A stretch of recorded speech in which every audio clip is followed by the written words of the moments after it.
ഞാൻ കരഞ്ഞാൽ എനിക്ക് മാത്രമേ നോവൂ. അത് തിരിച്ചറിയുന്നിടത്ത് നമ്മളൊക്കെ കരച്ചിൽ നിർത്തണം. മനസ്സിന്റെ സമാധാനം നഷ്ടപ്പെടുത്തുന്ന ആളുകളുണ്ട്. അതിന് വഴിയൊരുക്കുന്ന സാഹചര്യങ്ങളുണ്ട്. അതിനെയൊക്കെ ഒഴിവാക്കാൻ പഠിക്കുക എന്നതാണെന്ന് പക്വതയുടെ അടയാളം. ഈ നേരിടേണ്ടി വരുന്ന ദുരനുഭവങ്ങളുണ്ട്, തിരിച്ചടികളുണ്ട്.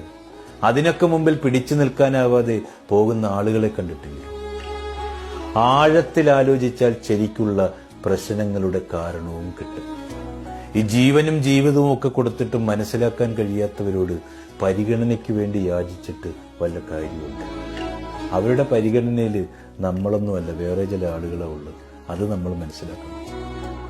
ജീവിതത്തിൽ തകർക്കാനും തളർത്താനും ഒക്കെ അങ്ങനെ ഒരുപാട് ആളുകൾ ഉണ്ടാകും. ജീവിതമെന്ന് പറയുന്നത് നമ്മുടേത് മാത്രമാണ്. ജീവിക്കേണ്ടതും നമ്മൾ തന്നെയാണ്.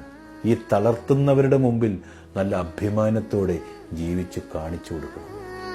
അപ്പോഴാണെന്നേ ജീവിതം അതായി മാറുന്നത്. എന്തും നമുക്ക് സാധ്യമാണ്, നമ്മൾ ജീവിച്ചിരിക്കുന്നിടത്തോളം കാലം.